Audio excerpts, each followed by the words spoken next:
Hi everyone. तो previous video में हमने चैप्टर 13 का ऑर्गेनिज्म एंड पॉपुलेशन का जो पहला पार्ट था ऑर्गेनिज्म एंड इट्स एनवायरनमेंट वो आपने देख लिया था। इस वीडियो में हम पॉपुलेशन के बारे में डिस्कस करेंगे, ठीक है। तो सबसे पहला जो है आपका टॉपिक वो क्या दिया हुआ है, पॉपुलेशन एट्रीब्यूट्स दिया हुआ है। चलिए पढ़ते हैं और देखते हैं इसमें क्या दिया हुआ है, ठीक है। तो 13.2.1 पॉपुलेशन एट्रीब्यूट्स क्या कह रहा है, in nature we rarely find isolated single individual of any species, majority of them live in group in a well defined geographical area. तो नेचर में हम क्या, आइसोलेटेड सिंगल इंडिविजुअल को पाना बहुत मुश्किल है, हम नहीं पाए जाते हैं। कोई किसी भी ऑर्गेनिज्म, कोई इंडिविजुअल ऑर्गेनिज्म अकेले नहीं पाया जाता है कहीं पे। अक्सर क्या, ग्रुप में रहते हैं, ग्रुप में रहते हैं, ठीक है। और उसी को क्या पॉपुलेशन कहा जाता है, वही बताया गया यहाँ पे। Share a complete for similar resources potentially interbreed and दस कंस्टिट्यूट अ पॉपुलेशन। तो यहाँ पे आपको क्या पॉपुलेशन का डिफिनेशन दिया हुआ है कि पॉपुलेशन कहलाने के लिए क्या होगा। पॉपुलेशन कहलाने के लिए होगा कि group of individual that are क्या, that share a complete similar resources, जो सिमिलर रिसोर्सेज पे शेयर करते हों, जो इंटरब्रीड कर सकते हों, उनको हम पॉपुलेशन कहेंगे, ठीक है। आगे देखिए, also the term in breeding implies sexual reproduction, a group of individual resulting even asexual reproduction is also generally considered a population for the purpose of ecological study। तो एक्चुअल में यहाँ क्या कह रहा है, जो इंटरब्रीडिंग कह रहे हो, इंटरब्रीडिंग का मतलब एक्चुअल में तो सेक्सुअल है, पर हम इकोलॉजिकल स्टडी करने के लिए एसेक्सुअल रिप्रोडक्शन के जो प्रोडक्ट हैं उनको भी हम पॉपुलेशन ही कंसिडर करेंगे। फिर क्या कहता है, all the cormorants in a wetland, rat in abandoned dwelling, teak wood trees in a forest track, bacteria in a culture plate and lotus plant in a pond are example of। तो ये सब क्या है, example हैं population के, ठीक है, बहुत सिंपल है। In earlier chapter you have learn that although an individual organism is the one that has to cope with a change environment, it is at the population level that natural selection operates to evolve desired trait. ठीक है, तो क्या कह रहा है कि आपने पहले पढ़ा हुआ है कि ऑर्गेनिज्म ही होता है जो क्या, इंडिविजुअल लेवल पर ही जो उसके एनवायरनमेंट में जो चेंजेस होते हैं उनके साथ डील करता है। बट बट बट क्या कह रहा है यहाँ पर, it is the population level that natural selection operates. तो पॉपुलेशन के लेवल पर नेचुरल सिलेक्शन होता है, ऐसा कहना चाह रहा है। उसके बाद क्या कहता है, population ecology is there for an important area because it links ecology to population genetics and evolution. तो पॉपुलेशन इकोलॉजी क्या है, पॉपुलेशन इकोलॉजी एक इम्पोर्टेंट एरिया है क्योंकि ये इकोलॉजी को पॉपुलेशन जेनेटिक्स और इवोल्यूशन के साथ को रिलेट करता है, लिंक करता है। फिर एक बहुत आसान सी चीज़ यहाँ पर दी हुई है, एकदम सिंपल सिंपल चीज़ें हैं, ठीक है। देखते हैं हम क्या कह रहा है। और population has certain attributes whereas an individual organism does not. एक पॉपुलेशन के पास कुछ एट्रीब्यूट्स होते हैं जो कि इंडिविजुअल ऑर्गेनिज्म के पास नहीं होता है। क्या, देखिए क्या कह रहा है कि जब किसी इंडिविजुअल के बारे में हम बात करते हैं तो वहाँ पर हम बर्थ और डेथ की बात करते हैं, लेकिन जब पॉपुलेशन की बात करेंगे तो उसके बर्थ रेट और डेथ रेट की बात करेंगे, समझ रहे हैं। एक इंडिविजुअल, आप मान लीजिए आप या तो पैदा हुए, समय खत्म हो जाएगा तो मर जाएंगे, लेकिन पॉपुलेशन के लिए पॉपुलेशन पैदा हुआ ये नहीं होता है, पॉपुलेशन का बर्थ नहीं होता, पॉपुलेशन का क्या होता है, बर्थ रेट होता है और डेथ रेट होता है। अच्छा, एक चीज़ यहाँ पे आगे और दिया हुआ है कि पॉपुलेशन, जैसे आप या तो मेल हो सकते हो या फीमेल हो सकते हो, पर पॉपुलेशन का जो होता है ना वो मेल फीमेल नहीं होता, पॉपुलेशन का क्या होता है, सेक्स रेशियो होता है, ठीक है। तो ये तीन चीज़ें हैं जो आपको याद रखनी है कि इंडिविजुअल के लिए बर्थ होता है, डेथ होता है और क्या होता है, सेक्स होता है। लेकिन पॉपुलेशन के लिए बर्थ रेट, डेथ रेट और क्या, सेक्स रेशियो कंसिडर किया जाता है। In a population this rate refer to per capita of birth and death. तो पर कैपिटा पर हम देखते हैं, इंडिविजुअल के लेवल पर देखते हैं कि मतलब कितने समय में, कितने टाइम पे कितना इंडिविजुअल का बर्थ हुआ या किस पर्टिकुलर टाइम में कितने इंडिविजुअल का क्या हुआ, डेथ हुआ। ये हम क्या, इससे हमें पता चलता है बर्थ रेट या फिर आपका डेथ रेट पता चलता है, जो कि पॉपुलेशन का एक एट्रीब्यूट है, ये आपको समझना है, ठीक है। एक एग्जाम्पल भी दिया हुआ है कि if in a pond there were 20 lotus plant last year and through reproduction 8 new plant are added. तो क्या थे, कह रहा है इनिशियली 20 प्लांट थे, 8 और आ गए, ठीक है, यानी टोटल 28 हो चुके हैं। तो बताइए बर्थ रेट कैसे कैलकुलेट किया जाएगा। तो वहाँ पर आपको देख लेना है कि 8 नए आए हैं, बर्थ हुआ है, और इनिशियल पॉपुलेशन कितना था 20, तो उसको करके आप 0.4 निकाल सकते हो। तो वहाँ पर क्या होगा, 0.4 हो जाएगा बर्थ रेट, यानी 0.4 ऑफ स्प्रिंग पर लोटस पर ईयर, आप ऐसा कुछ कहोगे बर्थ रेट के लिए, ठीक है। फिर क्या दूसरा एग्जांपल दिया हुआ है, if 4 individual in laboratory population of 40 fruit flies died during a specific time interval says a week. कह रहा है एक वीक में, मान लीजिए एक लैब में आप कल्चर कर रहे हो, कोई एक्सपेरिमेंट कर रहे हो जहाँ पे 40 फ्रूट फ्लाई थे, तो उसमें से क्या एक वीक में 4 लोग मर गए, 4 लोग मर गए, तो डेथ रेट कैसे कैलकुलेट करेंगे ये यहाँ पे बताना चाह रहा। तो कोई दिक्कत वाली बात नहीं है बहुत बड़ी, 4 मर गए, टोटल कितने थे 40, ठीक है, तो उससे कैलकुलेट कर लो, आपका 0.1 आएगा ना। तो क्या होगा डेथ रेट, आप कहेंगे कि डेथ रेट इज 0.1 इंडिविजुअल पर फ्रूट फ्लाई पर वीक, ठीक है जी। चलिए आगे बढ़ते हैं।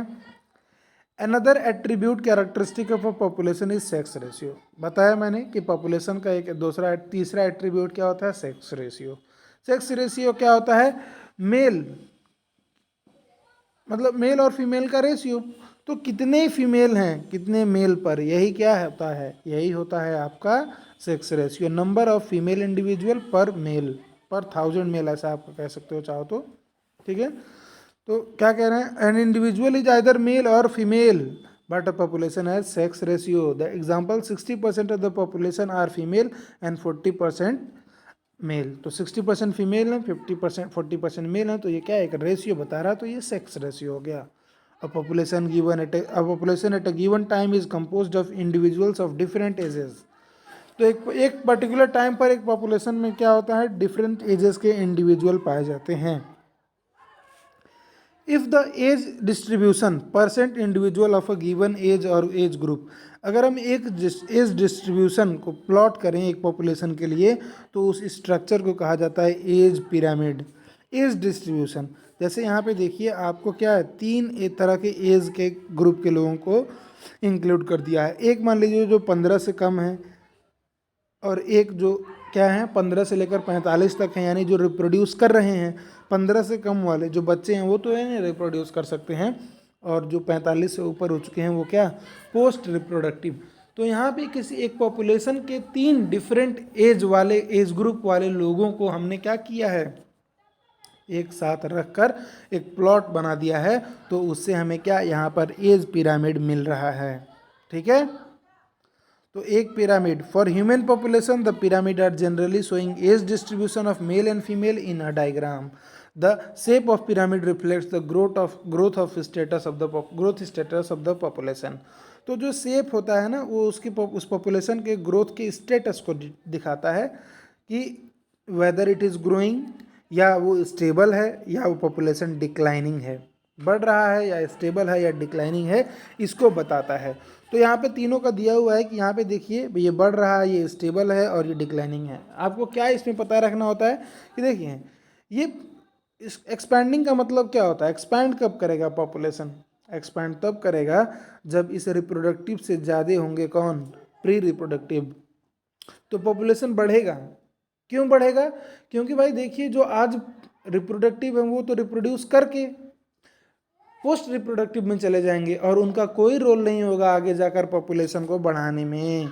लेकिन ये जो आपकी प्री रिप्रोडक्टिव है ना, यही तो आगे कुछ सालों बाद जाकर बनने वाले हैं रिप्रोडक्टिव। तो अगर ये रिप्रोडक्टिव वाले ज़्यादा हो गए, यानी वो पॉपुलेशन क्या ज़्यादा बढ़ाएंगे, पॉपुलेशन को बढ़ाएंगे। तो आप ये कह सकते हो यहाँ का पॉपुलेशन कैसा है, एक्सपैंडिंग है। लेकिन अगर प्री रिप्रोडक्टिव और रिप्रोडक्टिव बराबर है, तो आप कह सकते हो कि वो पॉपुलेशन कैसा है, स्टेबल है। वहीं पे अगर आप तीसरा वाला ग्राफ देखते हो, तो आप देखोगे कि वो डिक्लाइनिंग है। और डिक्लाइनिंग क्यों है आप बताइए, कोशिश कीजिए बताने का। देखिए क्योंकि यहाँ पे प्री रिप्रोडक्टिव कम है पोस्ट रिप्रोडक्टिव से, इस वजह से आने वाले समय में पॉपुलेशन क्या होगी, रिप्रोडक्टिव पॉपुलेशन कम होने वाली है, यानी वहाँ की जनसंख्या कम होने वाली है धीरे धीरे। यानी पॉपुलेशन क्या है, डिक्लाइनिंग है। ठीक है, ऐसा चाइना में देखने को मिलता है। ठीक है, और ये डेवलपिंग कंट्री में देखने को मिलता है, ये डेवलप्ड कंट्री में देखने को मिलता है। हर कोई ऐसा चाहता है होना, स्टेबल पॉपुलेशन। ठीक है, चलिए आगे बढ़ते हैं। अच्छा, यहीं पे ये तो दिख रहा है, अगर इसका शेप पूछ ले तो ये तो पिरामिड है ही। ठीक है, और ये कैसा है, ये लगभग बेल शेप्ड है थोड़ा सा। इस शेप को कहते हैं आप बेल शेप्ड कहते हो। पहले वाला तो क्या हो गया, पहला वाला पिरामिड हो गया, दिख रहा है आपको। और ये देखिए कुछ ऐसा बना सकते हैं ना इसको हम, ऐसा, तो इसको कह सकते हो बेल, घंटी की तरह ये दिख रहा है। और वहीं पे इसको अगर आप बताना चाहो तो इसको कहते हैं ये अर्न शेप्ड है। अर्न शेप मतलब सुराही के तरह है कुछ ऐसा। तो ये तीसरा वाला अर्न शेप्ड है और दूसरा वाला बेल शेप्ड, स्टेबल पॉपुलेशन का, ये आपको याद रखना है। ठीक है, आगे बढ़ते हैं। The size of population tells us a lot about it's status in the habitat, whether ecological process we wish to investigate in a population, be it the outcome of competition with other species। क्या size of population जो बताता है, क्या उसके status, habitat में उसके status के बारे में बताता है। Whatever ecological process we wish to investigate in a population, अगर हम किसी को, जो भी आप इकोलॉजिकल प्रोसेस को इन्वेस्टिगेट करना चाहते हो एक पॉपुलेशन में, उसके लिए क्या कह रहा है यहाँ पर, B it the outcome of competition with another species, या द कंपटीशन, दो स्पीसीज में जो कंपटीशन हो रहा है वो वाला आउटकम, या कोई प्रीडेटर वाला आउटकम, या पेस्टिसाइड्स के एप्लीकेशन के वजह से जो आउटकम हो रहा है, उन सब को हम क्या, चेंज इन पॉपुलेशन साइज में हम डिटरमाइन कर सकते हैं। इसके मदरिए इसके यूज़ करके हम डिटरमाइन कर सकते हैं।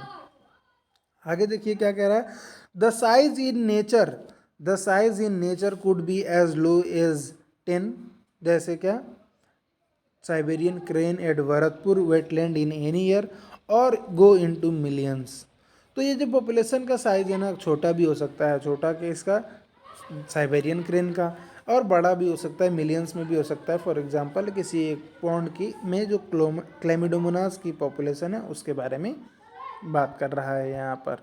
तो कोई भी पॉपुलेशन का जो आउटकम है वो क्या, आप उसके पॉपुलेशन चेंज के नज़रिए से देख सकते हो कि पॉपुलेशन घट रहा है, बढ़ रहा है, क्या है क्या नहीं।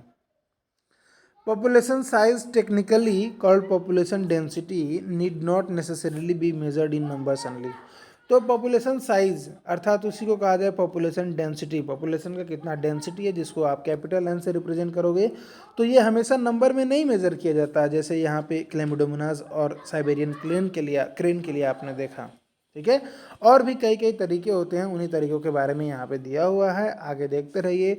Although total number is generally the most appropriate measure of the population density, हालांकि वो नंबर एक अप्रोप्रिएट मेजर है, बट कई बार क्या होता है कि आप नंबर काउंट नहीं कर सकते हैं ना, नंबर काउंट नहीं कर सकते, तो वहाँ पर आपको क्या बाकी चीज़ें, कुछ इनडायरेक्ट मेथड्स या आप क्या एक बायोमास के तरफ आप कैलकुलेट कर सकते हो। बायोमास को देखकर हम पॉपुलेशन का वहाँ पर अंदाज़ा लगाते हैं। वही दिया हुआ है कि in an area if there are 200 carrot grasses, क्या ग्रास है, पार्थेनियम हिस्टेरोफोरस, कैरेट ग्रास जिसको कह रहे हैं, मान लीजिए वहाँ पे 200 कैरेट ग्रास है, but only a single huge banyan tree with a large canopy. कह रहा है कि एक एरिया है जहाँ पर 200 ग्रास हैं, लेकिन वहाँ पे एक बहुत बड़ा बनियान का ट्री है। तो क्या कह रहा है यहाँ पे, stating that the population or density of banyan is low relative to that of carrot grass amounts to underestimating the enormous role of the banyan in that community. तो अगर हम यहाँ पर ये कहें ना कि पॉपुलेशन डेंसिटी इसका कम है बनियान का, तो ये थोड़ा सा गड़बड़ हो जाएगा। ठीक है, क्योंकि उसके रोल को थोड़ा सा कम हमें दिखेगा, जो बहुत इंपॉर्टेंट रोल प्ले कर रहा है ना वहाँ पे वो। तो इसी वजह से हम क्या करेंगे, in such cases the percent cover in such cases percent cover or biomass is a more meaningful measure of the population size. तो ऐसे केसेस में जहाँ पर देखिए एक पेड़ है जो बहुत भारी है ना, बनियान ट्री, लेकिन ग्रासेस तो बहुत छोटे छोटे हैं, पर वो 200 हैं, पर ऐसे केसेस में जहाँ पर एक बहुत छोटा हो एक बहुत बड़ा हो, कंपैरिजन अगर दोनों में थोड़ा ना हो पाए तो हम वहाँ पे परसेंटेज कवर, यानी कि वो चीज़ वो ऑर्गेनिज्म वो कितना एरिया कवर कर रहा है, ठीक है, या बायोमास उसका कैसा है, ये थोड़ा सा बेहतर क्राइटेरिया है जज करने का पॉपुलेशन के डेंसिटी को या पॉपुलेशन के साइज को, ठीक है। फिर कह रहा है total number is again not an easily adaptable measure if the population is huge and counting in impossible of very time consuming. कई बार ये बहुत टाइम कंज्यूमिंग पॉपुलेशन का नंबर गिनना कई बार क्या आसान नहीं होता और ये बहुत समय भी लेता है।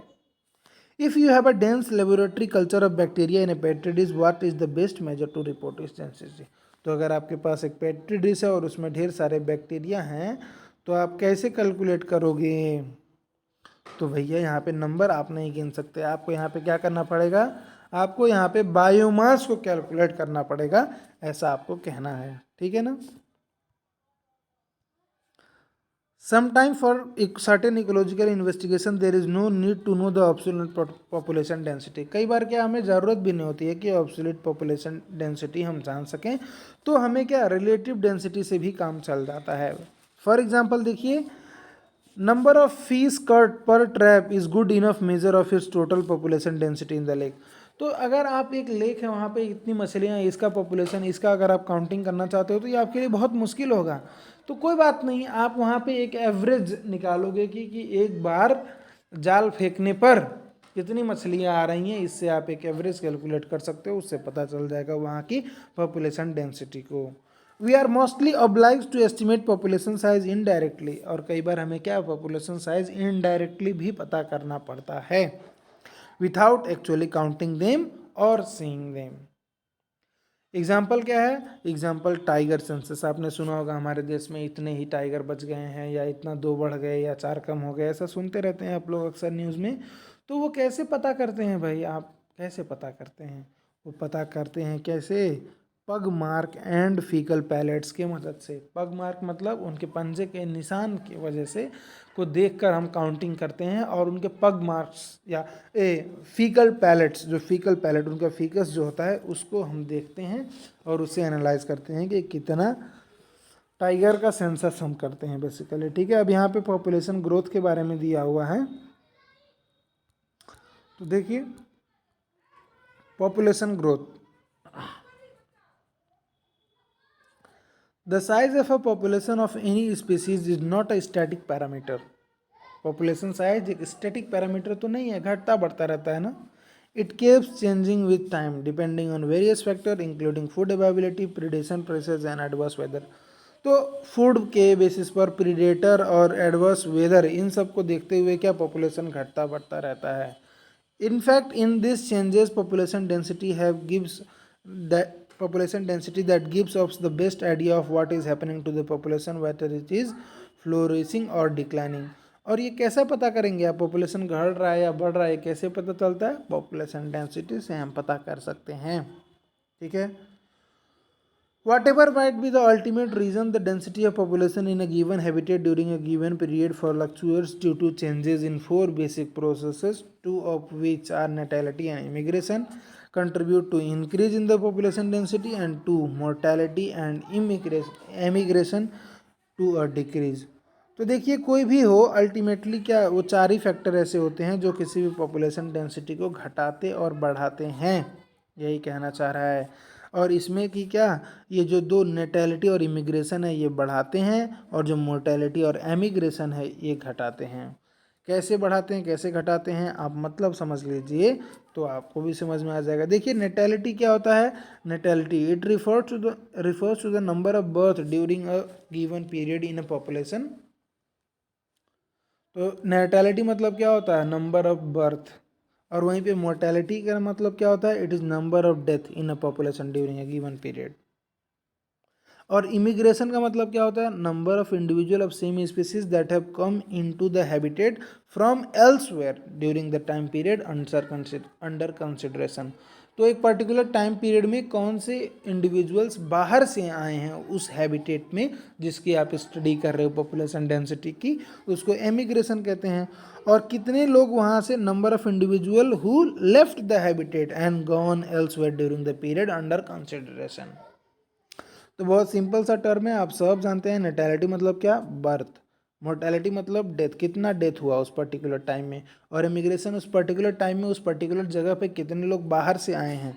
और इमिग्रेशन मतलब उस पर्टिकुलर टाइम पीरियड में उस जगह से बाहर कितने लोग चले गए हैं, दैट इज इमिग्रेशन। तो आप बिल्कुल समझ सकते हो इस चीज़ को जो अभी अभी हमने ऊपर कहा कि देखिए जो पॉपुलेशन डेंसिटी होता है उसको बेसिकली 4 फैक्टर्स डिटरमाइन करते हैं, जिसमें इमिग्रेशन क्या करता है, पॉपुलेशन डेंसिटी को बढ़ाता है। एमिग्रेशन क्या करता है, पॉपुलेशन डेंसिटी को घटाता है। मोर्टेलिटी पॉपुलेशन डेंसिटी को घटाता है, वहीं नेटैलिटी पॉपुलेशन डेंसिटी को बढ़ाता है। तो ये दोनों क्या हो गए, प्लस करने वाले हो गए और ये दोनों माइनस करने वाले हो गए। ठीक है, आई होप आपको समझ में आ गया होगा। तो आपको पॉपुलेशन डेंसिटी का यहाँ पे इक्वेशन भी दिया हुआ है।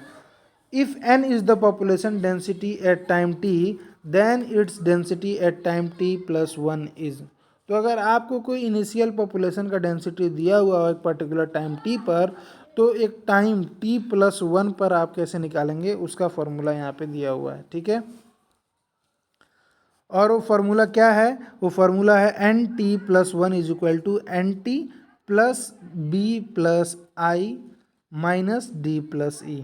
तो आपको यहाँ पे क्या करना है कि ये एन टी इनिशियल पॉपुलेशन है और इस इनिशियल पॉपुलेशन में आपको जो बर्थ और इमिग्रेशन हुआ है उसको ऐड कर देना है, और जो डेथ और एमिग्रेशन हुआ है इसको माइनस कर देना है। तो आपको उस पर्टिकुलर टाइम पीरियड पर जो पॉपुलेशन डेंसिटी है वो आपको पता चल जाएगा। You can see from the above equation figure 13.5 the population density will be increased if the number of birth plus the number of immigrant is more than the number of death plus the number of immigrants।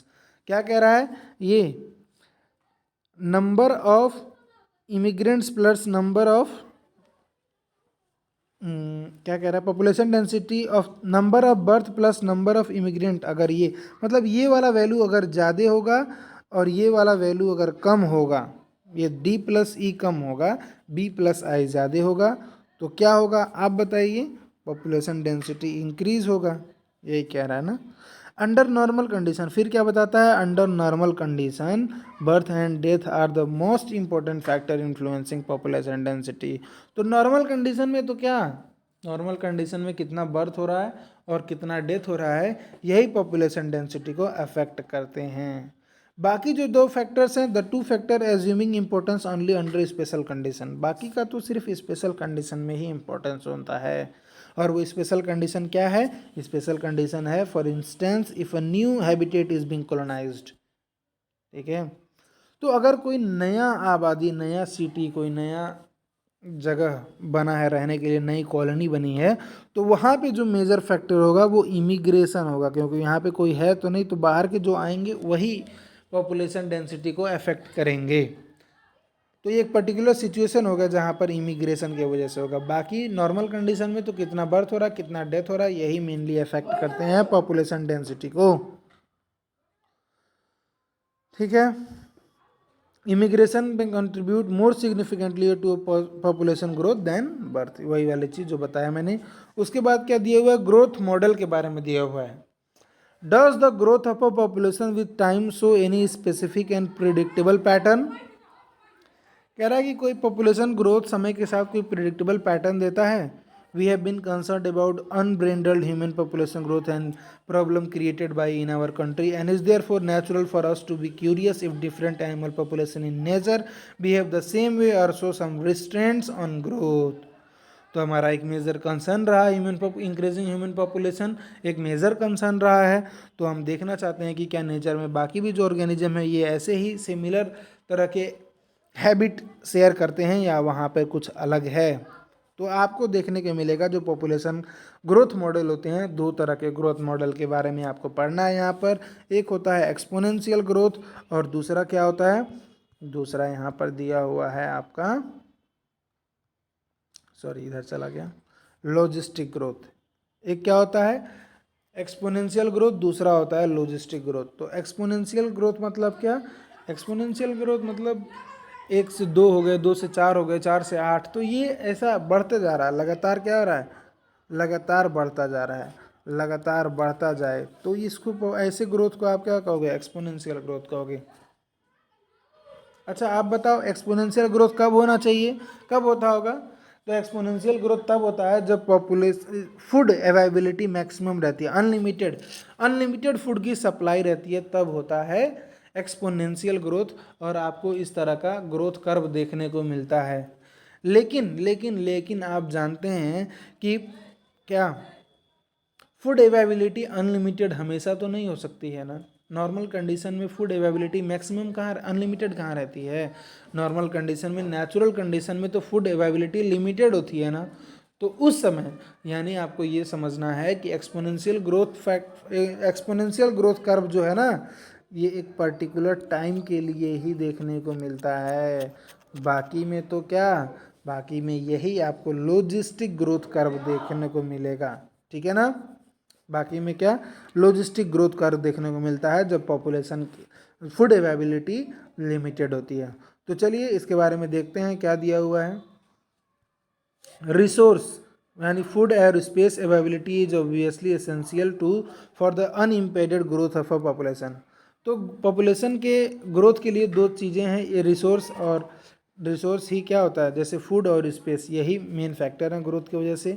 Ideally when resource in the habitat are unlimited, each species has ability to realize fully its innate potential to grow in number. तो क्या, अगर food availability unlimited रहेगा तो वो अपने पूरी potential के साथ रिप्रोडक्शन करेगा और नंबर बढ़ेगा, जैसा ही डार्विन ने एब्जॉर्ब किया था अपने नेचुरल सिलेक्शन में। देन तो उस समय पर क्या होगा, पॉपुलेशन का जो ग्रोथ होगा वो एक्सपोनेंशियल ग्रोथ होगा या जियोमेट्रिक फैशन में होगा। देखिए, if a population of size n are represented as b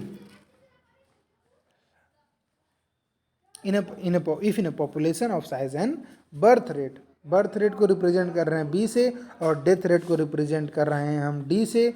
तो इंक्रीज और decrease in n during a unit time period t, dn/dt क्या होगा, तो dn/dt क्या होगा, dn/dt क्या होगा, b माइनस n होगा, b माइनस n होगा इनटू फिर आप क्या कर देंगे, n कर देंगे। और अगर b माइनस n को आप r मान लें तो क्या होगा, dn/dt is equal to rn लिख सकते हो आप।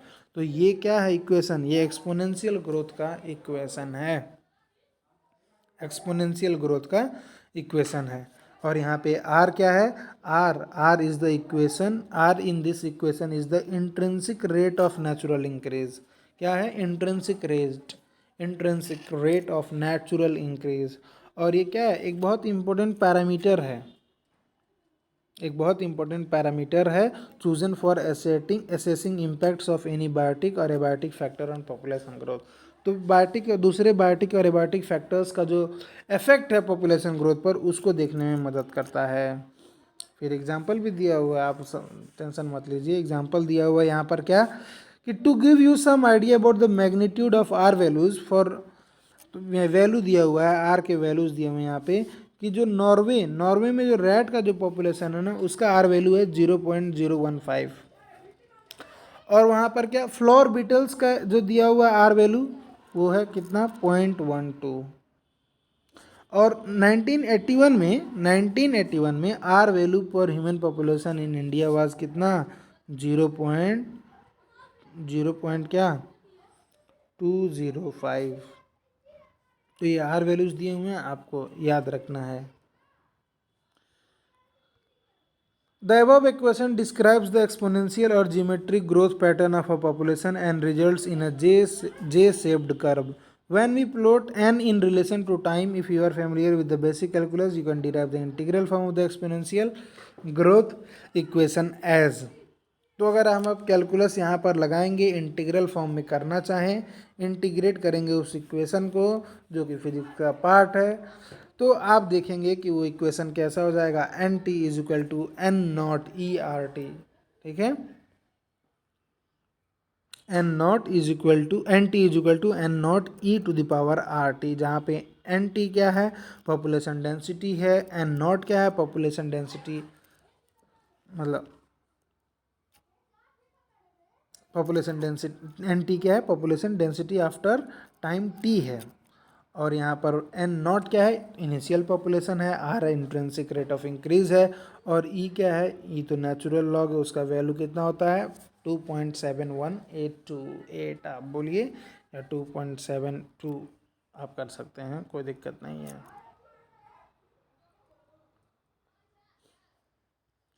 तो देखिए यहाँ पे एक्सपोनेंशियल जो ग्रोथ हो रहा है उसका कर्व कैसे दिया हुआ है, जे शेप्ड कर्व दिया हुआ है। यहाँ पे एक्सपोनेंशियल ग्रोथ वाले का कर्व क्या है, D N by D T is equal to R N, और ये D N by D T is equal to R N K minus N by K minus N by N, K minus N by K, ये किसका है, ये logistic growth curve का है। यहाँ पे अलग अलग फेजेज आते हैं, उसके बारे में अभी हम बात करेंगे। फिर क्या कह रहा है, any species growing exponentially under unlimited resource condition can reach enormous population density in a short time. तो अगर इस तरीके का ग्रोथ मॉडल रहेगा तो कोई पॉपुलेशन क्या है, एक शॉर्ट पीरियड ऑफ टाइम में ही, एक शॉर्ट पीरियड ऑफ टाइम में ही बहुत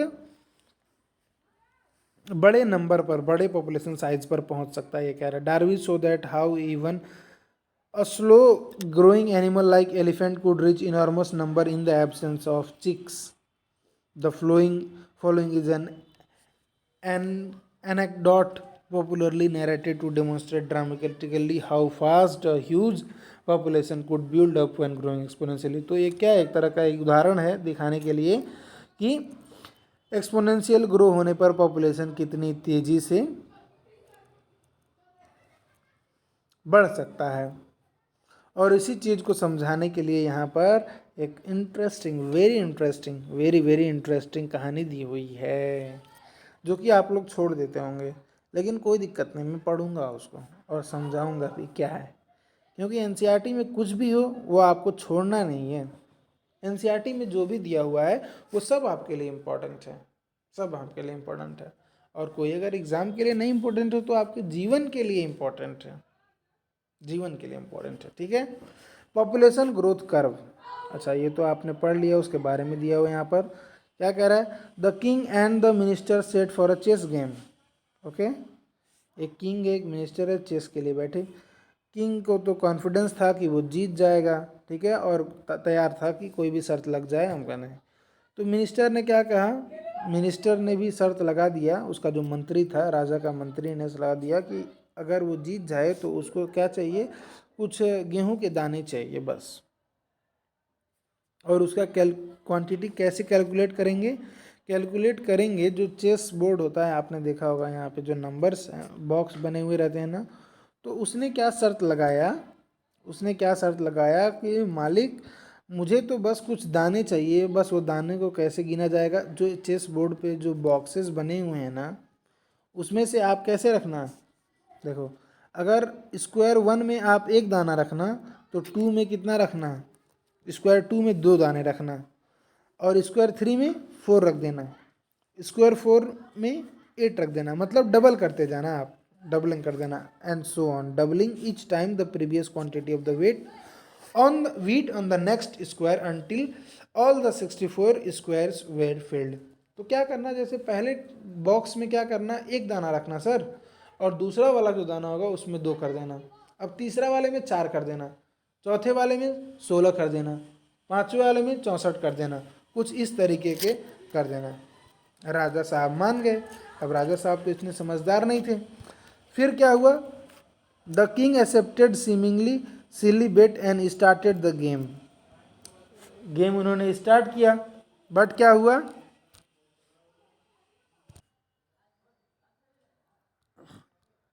सॉरी मैं कहीं चला गया था। तो कहाँ पे थे हम कहानी में? कहानी में यहाँ थे कि एक राजा था, एक सिपाही था उसका या मंत्री था। चेस खेलने लगे, उस पर शर्त ये लगी, शर्त मिनिस्टर ने शर्त ये लगाया कि अगर मैं जीतूंगा तो मुझे क्या देना है, वीट देना है। और वीट कितना? अगर बॉक्स में पहले वाले में 1 दाना, दूसरे वाले में 2 दाना, तीसरे वाले में 4 दाना, चौथे वाले में 16 दाना, पाँचवें वाले में 64 दाना, ऐसे करके बढ़ाते जाना है आपको। तो राजा ने मान लिया, उसको अंदाज़ा नहीं था इस चीज़ का। जब मान गया तो फिर बाद में क्या, ये माना कि मतलब आसान है, उस वजह से उसने क्या किया, he started with a single grain on the first. मान गया और हार भी गया, हार भी गया, ठीक है, और मिनिस्टर जीत गया। उसके बाद क्या हुआ, उन्होंने आदेश दे दिया कि भैया आपने सिपाहियों को कर दो। लेकिन फिर क्या हुआ, he started with a single grain on first square and procedure to fill the square following minister suggested procedure. Minister के कई बातों से करने लगे वो। But by the time half the chess board the king realised to his dismay that all the weight produced in entire kingdom pulled together would be inadequate to cover all the 64 squares.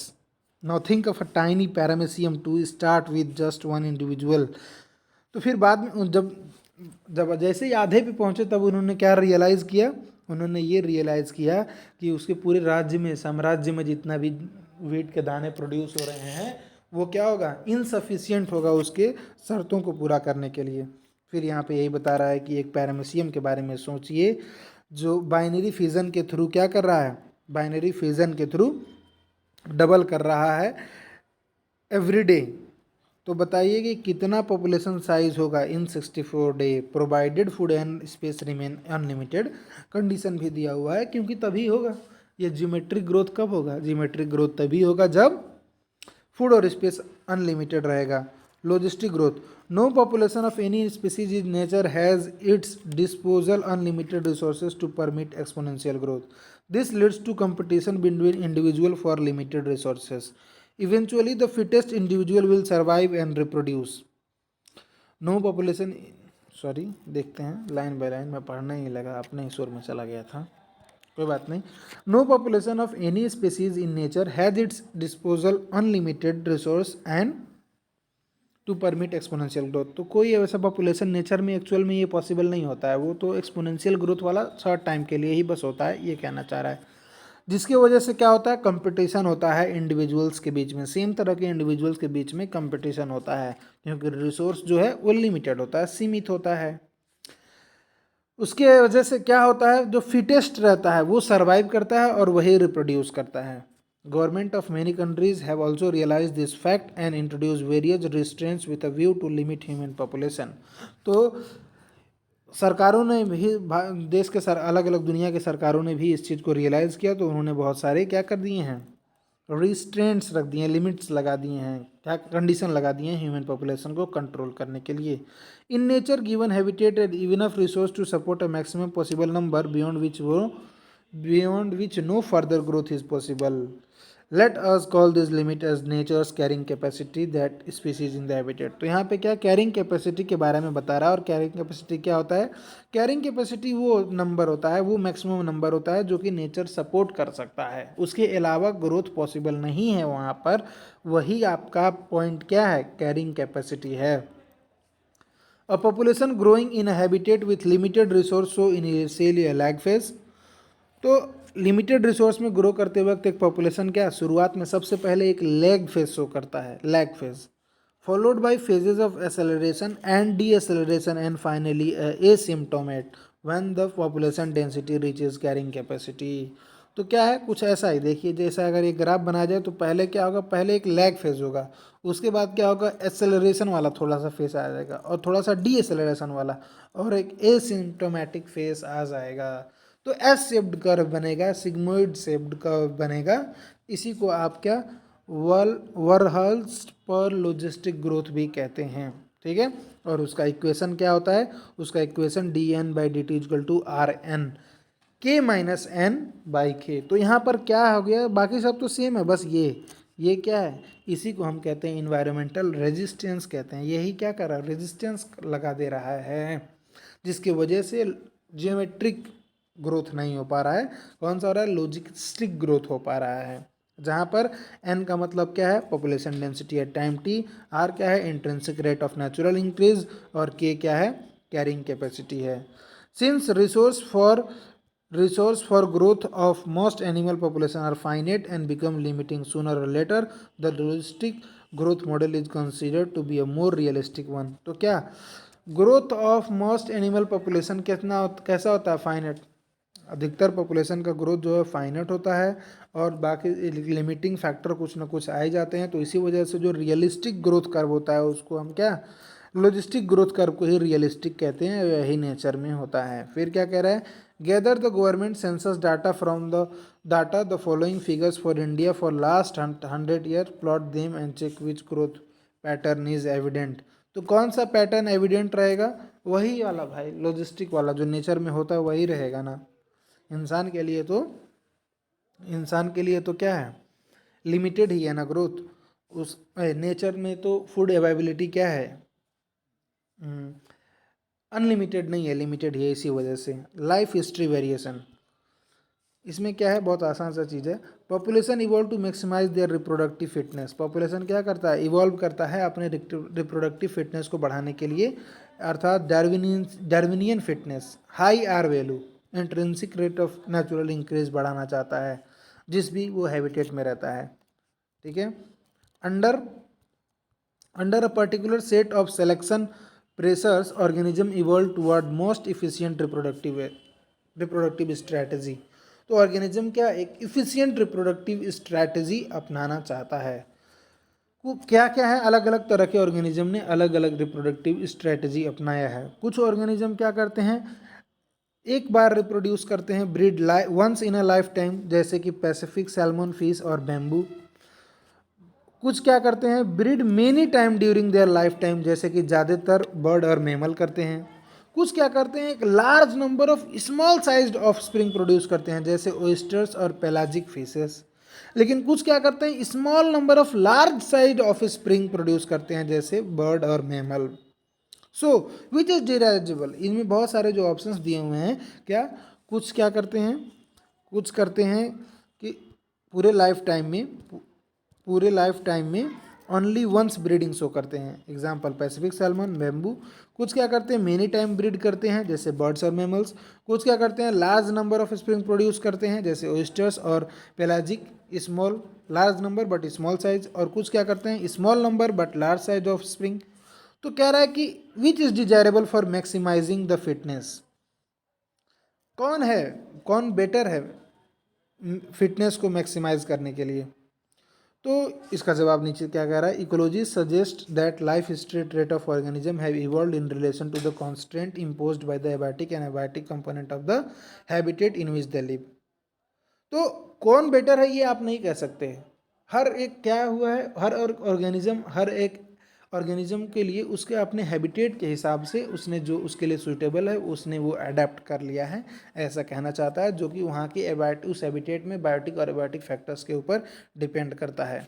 Evolution of life history trait in different species is currently an important area of research being conducted by ecologist.